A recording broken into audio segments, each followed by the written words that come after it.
Hai, jumpa lagi dengan Bu Tere. Saat ini saya ingin berbagi tentang bagaimana tips 20 tahun arungi perkawinan yang penuh cinta dan bahagia. Seperti biasanya, kalau saya berbagi cerita, selalu saya landasi dengan firman Tuhan. Yuk siapkan Alkitabnya. Firman Tuhan diambil dari Kolose 3 ayat 14. Dan di atas semuanya itu, kenakanlah kasih sebagai pengikat yang mempersatukan dan menyempurnakan. Seperti biasanya pula, apa yang membuat saya ingin berbagi tentang tips arungi perkawinan 20 tahun dengan penuh cinta dan bahagia. Sesuatu yang menginspirasi adalah saat saya mendengar pertanyaan atau suatu celotehan dari anak saya yang duduk di kelas 7 SMP. Dia mengatakan, "Ma, aku lihat di YouTube, di internet, perkawinan di atas 5 tahun itu biasanya tidak romantis. Ya nggak, Ma?" Wow, anak zaman now.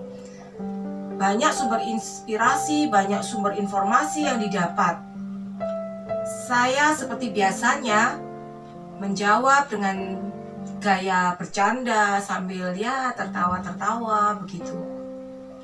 Tetapi di dalam hati saya yang paling dalam, kadang-kadang mungkin itu adalah istilahnya suatu spontanitas yang mungkin tidak hanya satu orang saja, kebetulan anak saya, tapi mungkin banyak anak akan berkata seperti itu. Karena di dalam dunia yang modern ini kita lihat banyak sekali perkawinan yang dalam tanda petik sudah mulai tidak harmonis atau mungkin bahkan sampai memutuskan untuk berpisah karena suatu hal. Nah, apa sih yang membuat saya bisa bertahan dalam suka dan duka? Yang pertama yaitu memprioritaskan Tuhan di dalam segala hal. Yang kedua, firman Tuhan kita gunakan sebagai pondasi di dalam kita membangun berumah tangga. Artinya apa? Segala tutur kata, segala perbuatan kita, dan apa yang akan kita ambil di dalam mengambil sebuah keputusan, kita harus menerapkan pada firman Tuhan. Kemudian yang berikutnya, mungkin ini adalah sebuah realita ya, bahwa cinta saja tidak cukup. Ya memang, kita butuh pekerjaan, kita butuh uang untuk membangun suatu rumah tangga. Tapi kembali pada dasar yang utama, yaitu tentang memprioritaskan Tuhan dan menggunakan firman Tuhan sebagai pondasi di dalam membangun rumah tangga. Bu, apakah tidak ada suatu hal yang membuat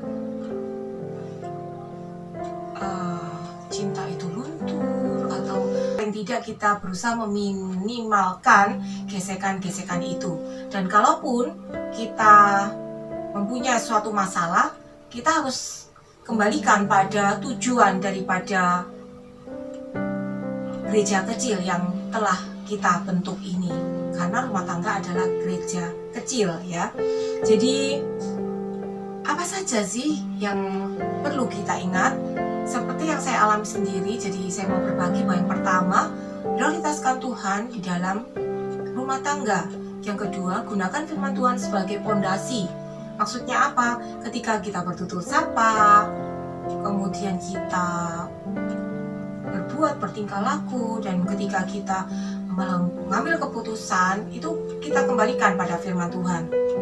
Memang sih, orang bilang cinta saja tidak cukup di dalam membangun suatu rumah tangga. Kita butuh pekerjaan, kita butuh uang, tetapi itu bukanlah yang pertama dan yang terpenting. Karena jikalau kita memprioritaskan Tuhan dan kita menggunakan firman Tuhan itu sebagai pondasi, niscayalah bahwa berkat Tuhan itu akan mengalir, ya. Lalu kemudian kembali saya mengacu pada firman Tuhan, kenakanlah kasih sebagai pengikat yang mempersatukan dan menyempurnakan. Jadi mengapa saya sangat tertarik dengan ayat atau firman ini? Karena pada dasarnya ketika kita membangun suatu rumah tangga dari dua pribadi yang bersatu, itu sebenarnya bukan dua-duanya itu orang yang sempurna. Jadi dengan ketidaksempurnaan itu, apa yang bisa menjadi pengikat? Dalam Alkitab katakan, kenakanlah kasih. Jadi saya punya kekurangan, suami punya kekurangan, kita saling melengkapi, menyempurnakan. Demikian juga mungkin Bapak, Ibu, Saudara sekalian. Jadi jangan pernah berpikiran, kamu kok tidak seperti dulu. Kita mungkin waktu pacaran, katanya orang sih pacaran itu seperti FTV gitu ya, hitungannya kayak dibuat-buat gitu ya. Tapi ketika sudah berumah tangga kan semua kelihatan apa adanya gitu. Nah ketika kita sudah melihat itu seperti nyata apa adanya, jangan kita lari dari situasi itu, tetapi kita melihat bahwa oh mungkin itu kekurangannya dia, di situ kita melengkapi. Dan dengan demikian kita akan berpikiran kita tidak menjadi sok sempurna, karena kita pun juga punya kekurangan. Kalau kita sudah mengenakan kasih, kita tidak memandang itu sebuah kekurangan, tapi kita memandang kita saling melengkapi. Niscaya dengan perkenan Tuhan semuanya akan baik-baik saja. Karena seperti dikatakan bahwa tidak ada manusia yang sempurna, kesempurnaan hanya milik Tuhan. Selain daripada Kolose 3 ayat 14, mungkin kita sudah sering belajar akan firman Tuhan bahwa kasih itu mengampuni. Jadi kalaupun di antara relasi suami istri ada kesalahpahaman, kembali lagi, karena kita tadi sudah mengatakan pondasinya adalah firman Tuhan, ya sudah saling memaafkan. Ada yang pernah cerita atau sharing atau curhat gitu, gak bisa, kesalahannya gak bisa dimaafkan dan sebagainya. Nah, di sini butuh kerelaan hati dan istilahnya keikhlasan. Susah ya memang kalau kita disuruh memaafkan atau mengampuni orang lain.